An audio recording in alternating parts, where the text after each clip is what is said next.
even as Parliament prepares to impeach Health Cabinet Secretary Aden Duale, and I'm sure most of us know that many Kenyans are rooting for Parliament to do exactly that. Even as this is unfolding, a politician from the house of Mumbi in the Rift Valley is praising Duale, very prominent, well-known politician.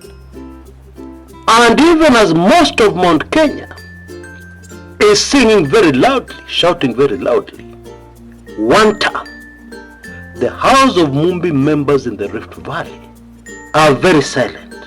And some of them are saying Ruto is going nowhere. Aye, what is going on here?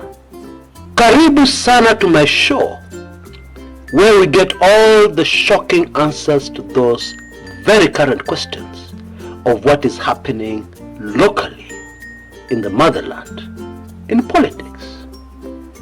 Now, most serious analysts agree that before we arrive in the new Kenya, it will be very difficult to avoid serious chaos in the country. It is unfortunate, it is very sad, but that is how most analysts see it. And one of those areas, one of those hotspots, where many predict things could go wrong, is the Rift Valley. Oh, the Rift Valley, the Rift Valley, oh, the Rift Valley.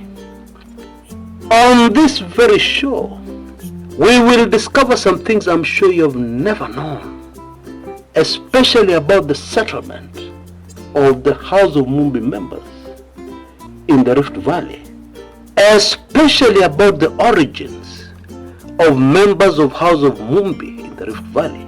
I assure you it is very fascinating. I was very shocked when I got this information. Karibuni sana. Twende kazi.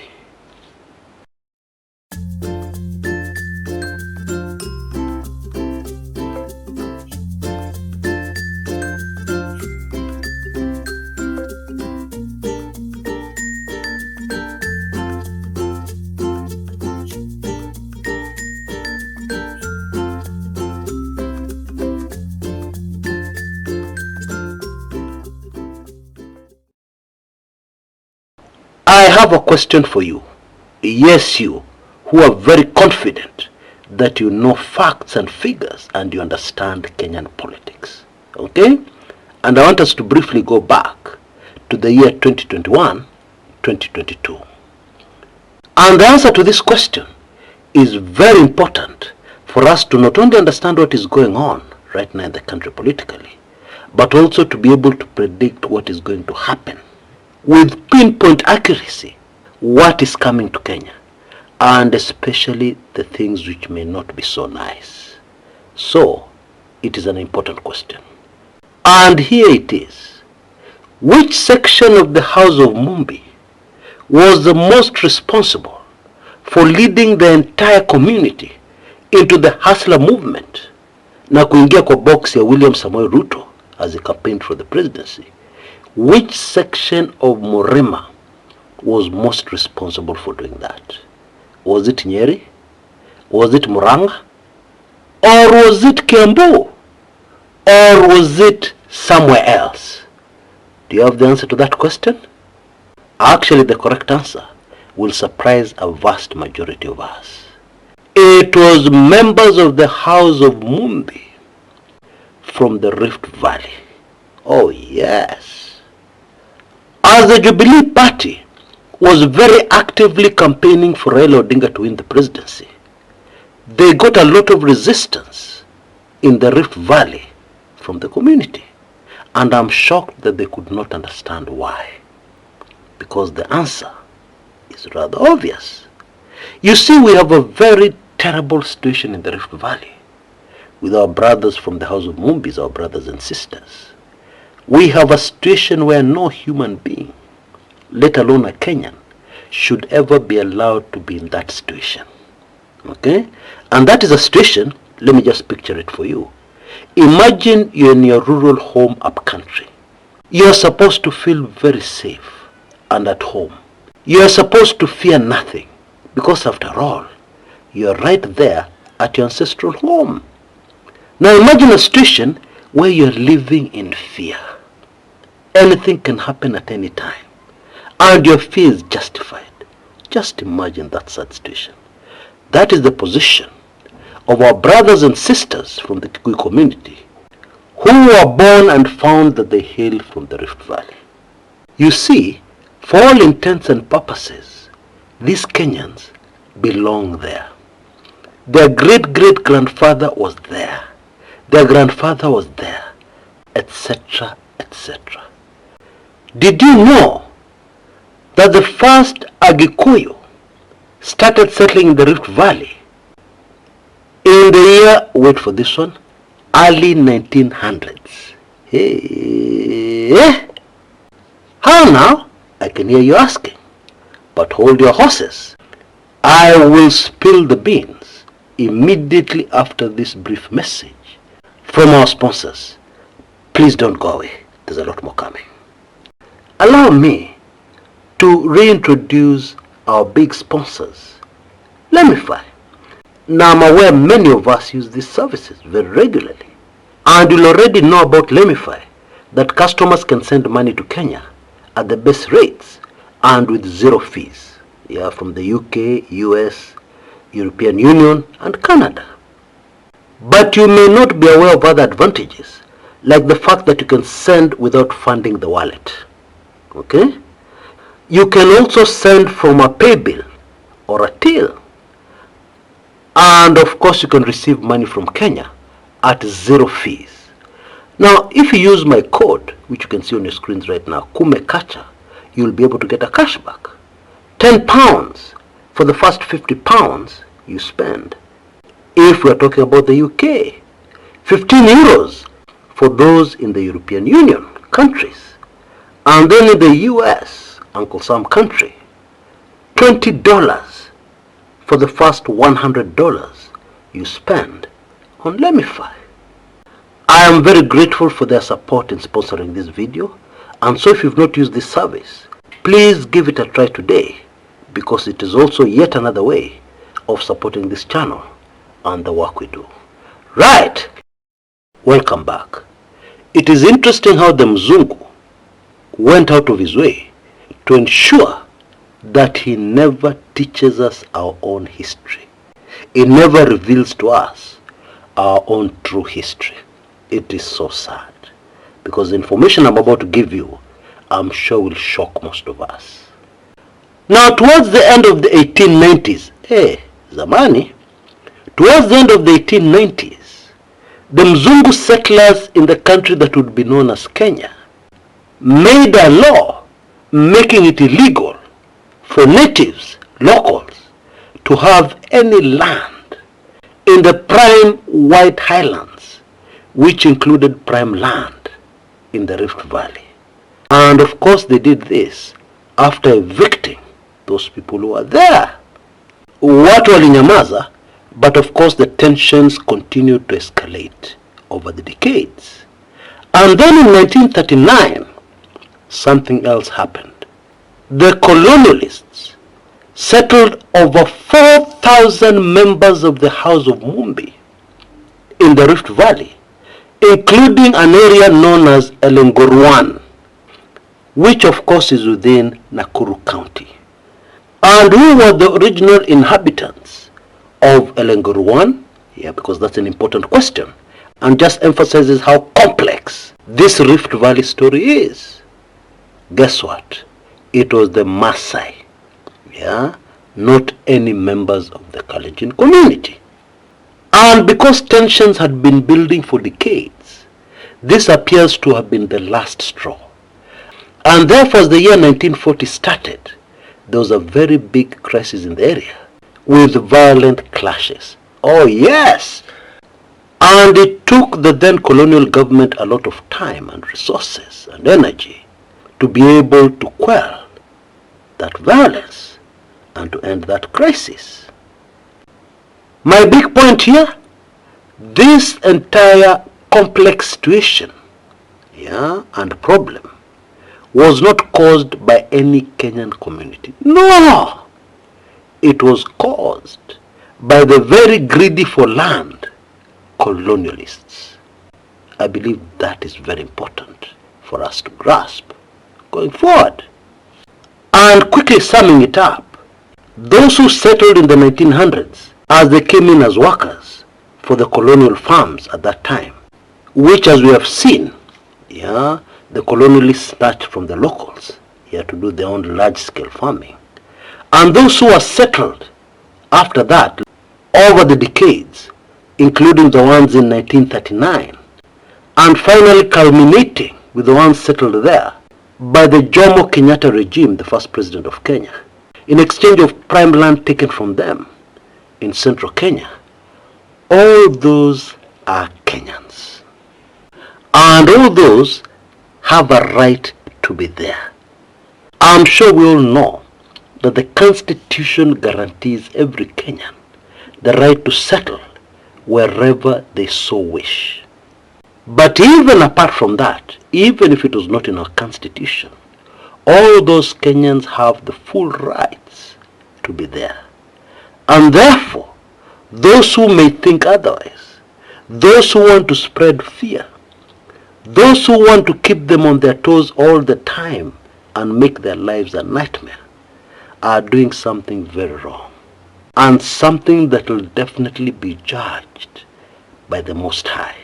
But then now let's dive into the politics, because we have a firm background. Now, over the last couple of decades, to survive in the Rift Valley, members of the House of Mumbi have been forced to play the survival card.